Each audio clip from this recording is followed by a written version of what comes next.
These are 20 hidden facts about Bend of the River, 1952, a film that most Western fans believe they know well, but almost nobody knows the full story behind it.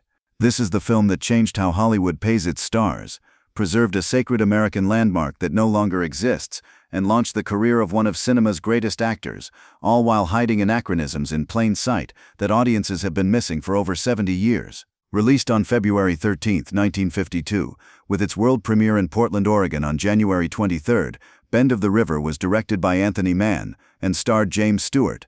It came in as the second Western the two men made together, following Winchester 73 in 1950, and it arrived at exactly the moment Stewart was reinventing himself from the wholesome everyman of It's a Wonderful Life into something darker, more complicated, and considerably harder to predict.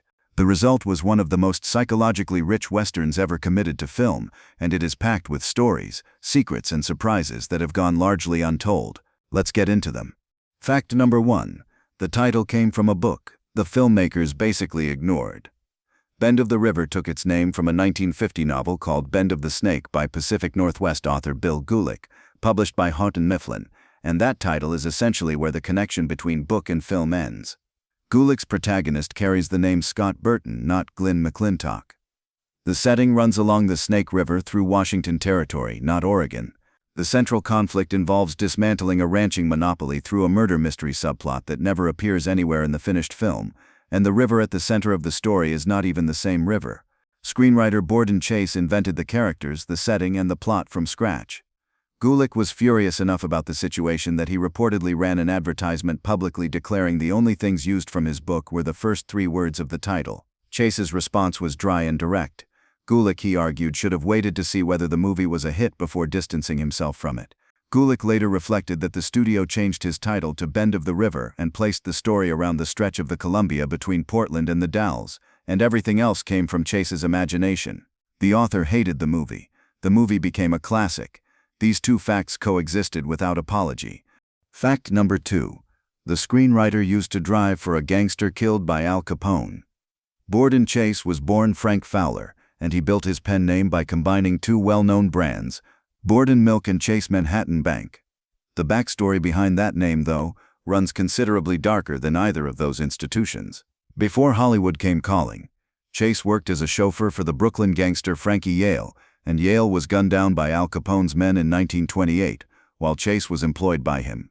Chase survived that world and eventually found his way into the film industry, where he assembled one of the most distinguished careers in Western screenwriting. Red River for Howard Hawks in 1948, Winchester 73 in 1950, Bend of the River in 1952, The Far Country in 1954, 3 of the 5 Mann Stewart Westerns coming from the pen of a man who once drove a mob boss around Brooklyn for a living. One more thing worth knowing about Chase: his daughter Barry Chase became one of the most celebrated dancers in American television history and served as Fred Astaire's on-screen partner during his acclaimed television specials in the late 1950s and early 1960s. A gangster's former chauffeur, a Hollywood legend, and a daughter who danced with Fred Astaire, the Chase family line does not disappoint. Fact number 3. Chase recycled his own Red River screenplay. Borden Chase did not approach Bend of the River as a blank page, and the finished film makes that evident to anyone who looks closely. His 1948 screenplay for Howard Hawks's Red River provides the structural blueprint: 2 strong men bound by a shared past and a complicated alliance that slowly fractures, an arduous overland journey where each stage brings new moral tests, a tense night skirmish with Native American attackers, and an inevitable collision between 2 men who began the story as friends. Film scholar Janine Basinger identified this as a defining pattern in Chase's writing, noting that his westerns consistently return to the same template of 2 strong men making a difficult journey across western terrain. The cattle drive becomes a wagon train, Texas becomes Oregon, and the destination shifts, but the bones are the same bones. Chase had already demonstrated with Red River and Winchester 73 that this structure worked. Abandoning a formula that produced 2 of the greatest westerns ever made would have been a strange decision, and Chase had no interest in making it. What he built with Bend of the River was a refinement, not a repetition, familiar architecture dressed in Technicolor and Oregon evergreens. Fact number 4. The film preserves a sacred site that no longer exists. Among the Oregon locations used during filming in the summer of 1951 was Celilo Falls on the Columbia River, one of the oldest continuously inhabited sites in North America, and a place where Native Americans had fished for salmon for thousands of years. Celilo served as a sacred gathering place, a trading center, and a cultural anchor for tribes throughout the Pacific Northwest, and its roaring waters, ancient fishing platforms, and surrounding rock formations appeared as a natural feature of the surrounding landscape when the cameras rolled. Nobody on that production made any particular note of it. They were making a Western, not a preservation document. 5 years later, in 1957, completion of the Dallas Dam sent water rising behind a concrete wall on the Columbia River, and Celilo Falls disappeared beneath the reservoir in a matter of hours permanently. Bend of the River became, almost by accident, one of the rare surviving visual records of what those falls actually looked like before they vanished. A commercial Western shot in 6 weeks on a tight studio schedule ended up documenting a world that was about to be erased, and nobody planned it that way. Fact number 5. A chairlift and jet contrails are both visible in the film. For all its craft and beauty, Bend of the River hides at least 2 anachronisms in plain sight that audiences have been overlooking since 1952. In the scene filmed on Mount Hood, just before Stewart's character gets abandoned on the mountain, a ski resort chairlift sits clearly visible in the background, an object that would have been completely impossible to explain in any era the film is supposed to depict. And in multiple wide shots of Mount Hood, jet contrails cut across the sky above the horizon, placing the year of filming definitively in the 1950s and nowhere close to the frontier period. The production was working at approximately 8,000 feet of elevation under genuinely difficult conditions, with steel cables attached to covered wagons to prevent them from sliding off cliff faces, tractors hauling heavy equipment up the mountainside, and paths being bulldozed across the sandy river to give the crew physical access to the shooting locations. Under those circumstances, nobody catching the chairlift in the background is entirely understandable. The contrails streaking overhead in multiple shots, though, those have been sitting there for over 70 years, waiting for anyone paying close enough attention to notice them. Fact number 6. A real steamboat race was staged for publicity. On January 24, 1952, the day after the world premiere in Portland, a 3.6-mile steamboat race unfolded on the Columbia River as a promotional event for the film. The stern-wheeler Henderson, which appeared in the film itself, and carried the film's cast for this occasion, raced against a newer stern-wheeler called the Portland. The Henderson won, which was almost certainly the intended outcome from a marketing standpoint. Staging an actual 19th-century-style steamboat race on a major American river, with the film's cast on board the competing vessel, to promote a Western about Oregon settlers, that is a level of publicity spectacle that feels genuinely impossible to imagine today. Portland turned out to celebrate the premiere of a film set largely in and around their city, and Universal gave them a steamboat race on their river to mark the occasion. Nobody was injured. The Henderson won.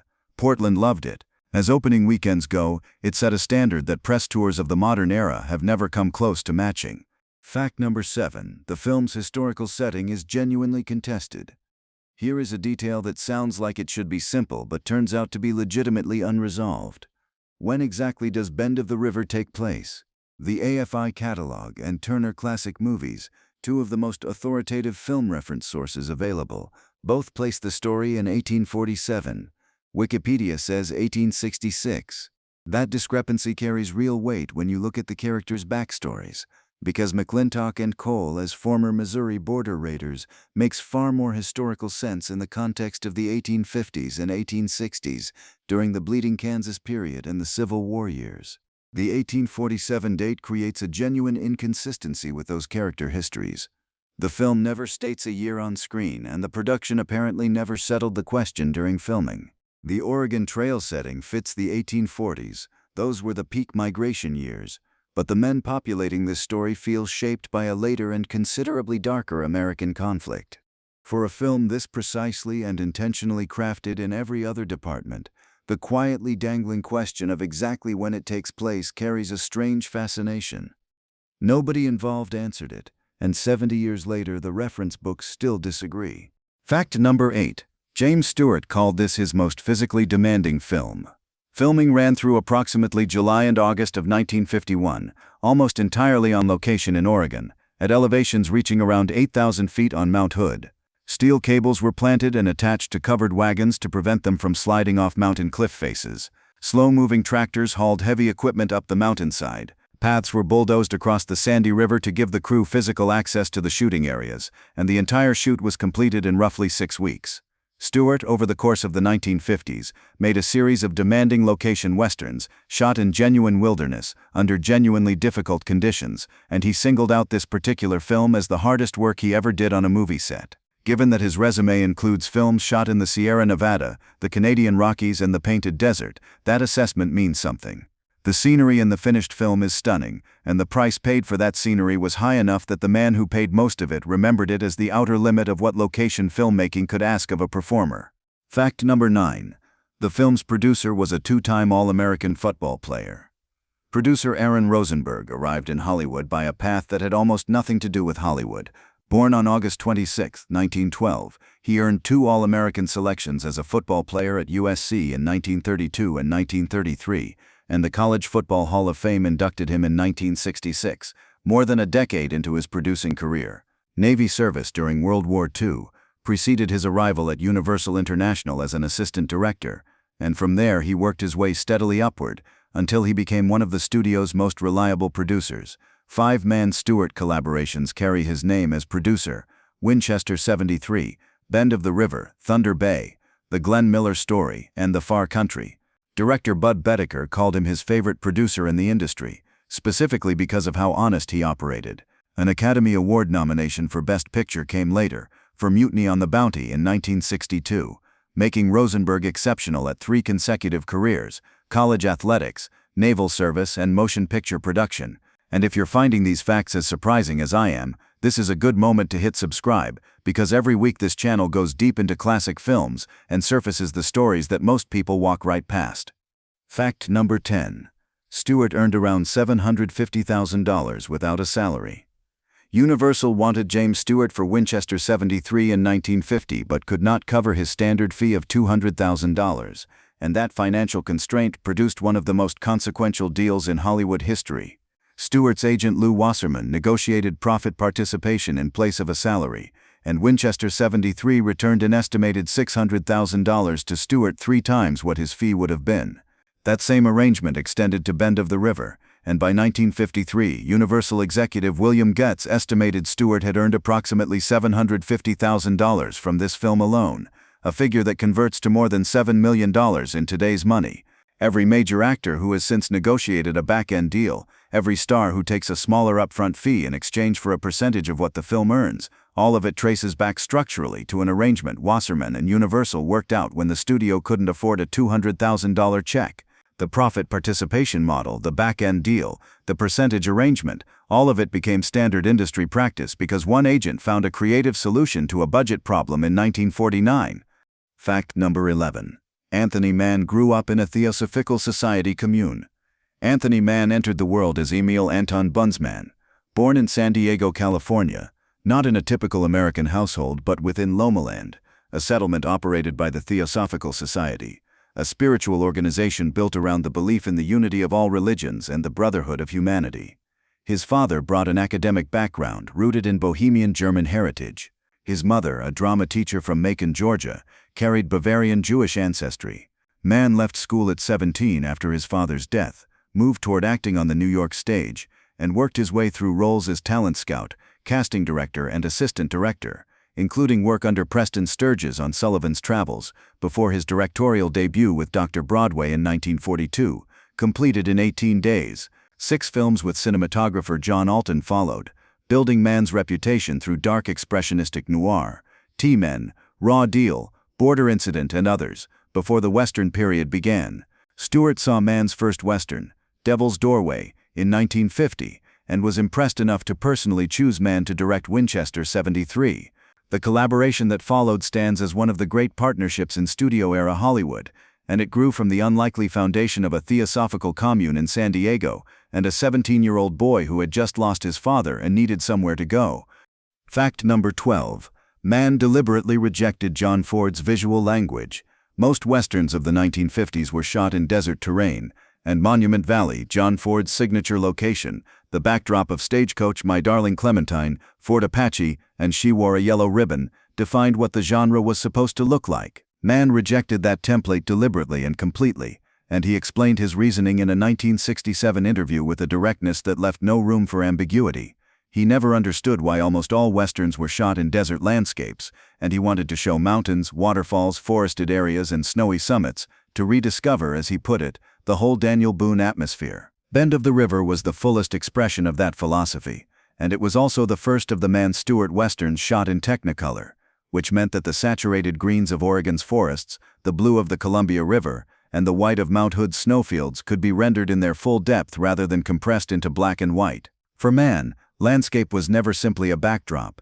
It functioned as a mirror for the psychological state of his characters, and Oregon's mountains gave him more to work with than any desert could have offered. Fact number 13. Rock Hudson's role was forced on the screenwriter. Rock Hudson was 26 years old during filming, still a contract player at Universal who had not yet crossed into stardom, and the studio saw enough potential in him to order Borden Chase to write a part into the script specifically to build Hudson's profile. Chase reportedly complied without enthusiasm, and the finished film reflects that. Hudson's character, the gambler Trey Wilson, drops out of the narrative at a moment of genuine crisis and reappears only once the situation appears safe again. The structural awkwardness of that arc is visible to anyone watching carefully. 3 years before this film, Hudson's actual debut in Fighter Squadron required 38 takes for a single line of dialogue. By the time Bend of the River went before cameras, he had grown considerably more comfortable on screen, and this film gave his career a meaningful push at exactly the right moment. Magnificent Obsession followed in 1954 and delivered real stardom. Giant followed in 1956 and brought his only Academy Award nomination. Hudson's path to becoming one of the biggest stars in Hollywood ran directly through a role that the man who wrote it apparently had no real idea what to do with. Fact number 14. Arthur Kennedy was at the peak of his career in this film. McClintock and Emerson Cole share identical backgrounds as former Missouri border raiders. The same violent history, the same skills, and the same capacity for brutality. And Bend of the River spends most of its running time keeping audiences genuinely uncertain which of the two men has actually reformed and which has not. That ambiguity depends entirely on Arthur Kennedy being able to hold the screen against James Stewart as a credible equal, and Kennedy at that moment in his career could do exactly that. An Academy Award nomination for Best Actor had just arrived for his performance in Bright Victory in 1951, along with the New York Film Critics Circle Award for the same role. 5 Oscar nominations accumulated over his career, none of them producing a win. 3 Arthur Miller Broadway productions claimed him as an original cast member: All My Sons, Death of a Salesman, for which he took home the Tony Award, and The Crucible. And in 1952 alone, Kennedy appeared in The Lusty Men, directed by Nicholas Ray, Rancho Notorious, directed by Fritz Lang, and Bend of the River, directed by Anthony Mann. 3 major westerns from 3 important directors in a single year, from an actor who remains one of the most underrated performers in American film history. Fact number 15. 3 future TV legends were hiding in the supporting cast.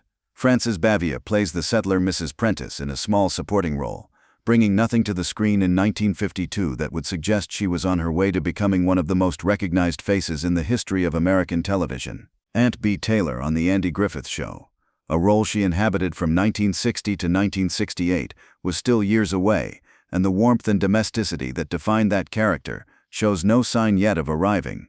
Harry Morgan, billed in this film as Henry Morgan, plays Shorty, one of the treacherous hired men who turns against the settlers without hesitation.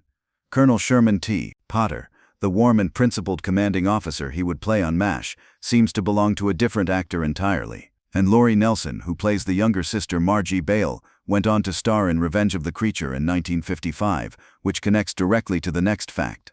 Fact number 16. Both female leads went on to star in Creature films. Julie Adams, billed as Julia Adams in this film before she personally changed her name to Julie in 1955, because the studio had assigned her Julia, and she admitted she had never felt comfortable with it, starred in Creature from the Black Lagoon in 1954, one of Universal's most enduring monster pictures. Laurie Nelson, her on-screen younger sister in Bend of the River, starred in the sequel Revenge of the Creature in 1955. Both films were directed by Jack Arnold. The odds of 2 on-screen sisters from the same 1952 Western both becoming the leads of consecutive entries in the same monster franchise are small enough to feel genuinely improbable, and yet it happened. Adams later described Bend of the River as one of her fondest Hollywood memories, and maintained a lifelong friendship with Stewart that extended into his television career in the 1970s. Whatever the film gave her professionally, The friendship it produced clearly meant more to her than any of the roles that followed. If any of these facts stopped you for a moment, and the Creature franchise connection between two on-screen sisters from the same Western should have, drop a comment below telling us which one surprised you most, and hit the like button while you're there. It helps this channel reach more people who care about this kind of story. Fact number 17. Mann and Stewart's partnership ended in permanent silence. 8 films across 6 years, 5 Westerns and 3 non-Westerns, made the Mann-Stewart collaboration one of the most creatively and commercially productive director-star partnerships in studio-era Hollywood. Winchester 73 and The Naked Spur both now reside in the National Film Registry of the Library of Congress. None of that prevented the partnership from ending badly, and none of it produced any reconciliation afterward.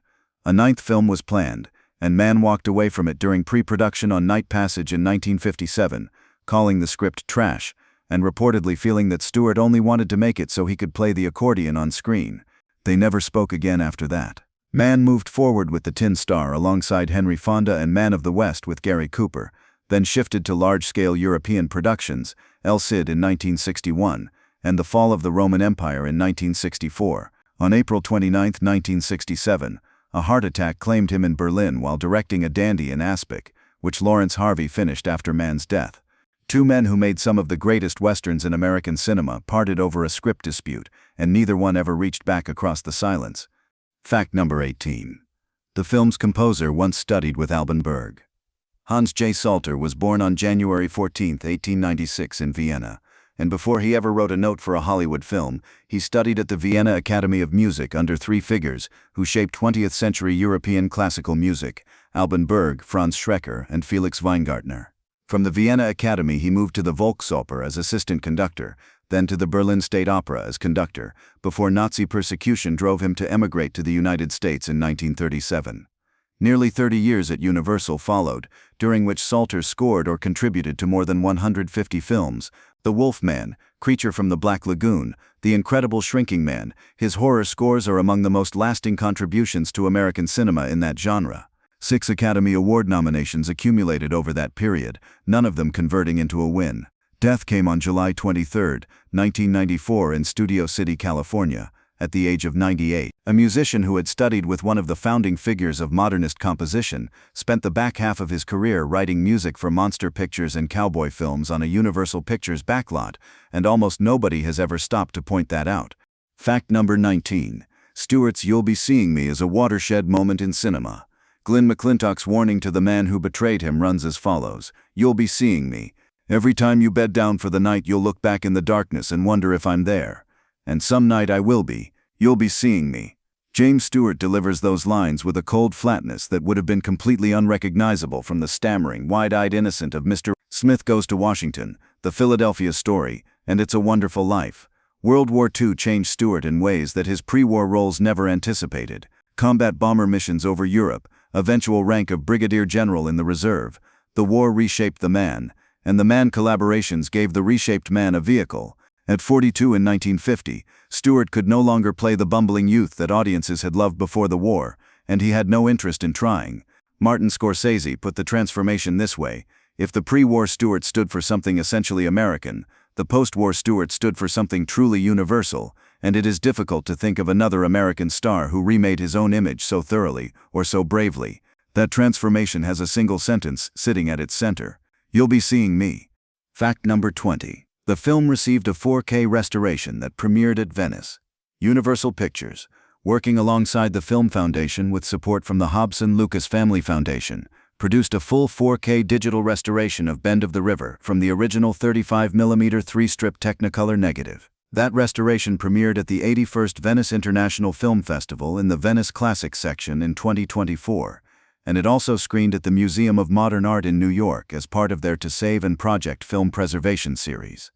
A Blu-ray release from Kino Lorber featuring this restoration is scheduled for May 12, 2026. A film made more than 70 years ago, shot in 6 weeks on a mountain in Oregon with steel cables, bulldozed paths, and tractor-hauled equipment, is still finding new audiences, still earning the resources required to ensure its survival, and still being screened in venues that take its preservation seriously. Every detail now survives in sharper form than the original theatrical prints ever achieved: the contrails above Mount Hood, the Technicolor greens of the Oregon forests, the chairlift sitting in the background that nobody caught for 7 decades, and the footage of Celilo Falls captured almost accidentally by a crew that had no way of knowing those falls would be gone in 5 years.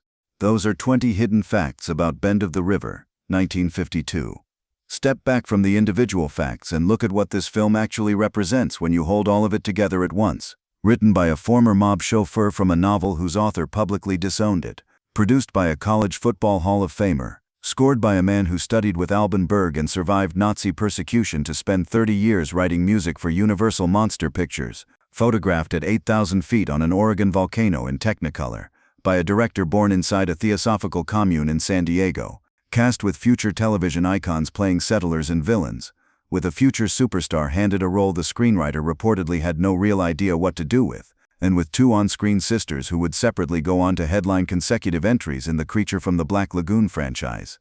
The deal Stewart made to appear in this film changed how Hollywood compensates its biggest performers, a structure that has governed the industry ever since. The footage the production captured almost incidentally at Celilo Falls documents a sacred site that vanished from the earth 5 years after the cameras left.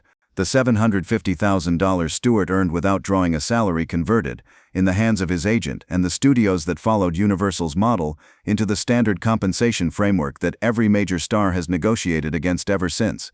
And through all of that, a chairlift sits in the background of a shot set in the 19th century frontier, waiting patiently for someone to notice it. Bend of the River is not simply a great western, it is a document of an unrepeatable moment in American film history, when a man who survived the war came back and demanded the chance to show audiences who he had actually become, when a director who began in noir brought that darkness into Technicolor mountains, and when Hollywood itself was quietly being remade by agents and actors and producers who understood that the old arrangements were running out of road. The central question of the film is simple and permanent. Can a man change? McClintock's answer, delivered in the film's final moments as Cole sinks beneath the water and McClintock pulls himself onto the bank, is yes, but only if he chooses to, and only if he fights for it with everything he has. 73 years later, the question still holds, and so does the film.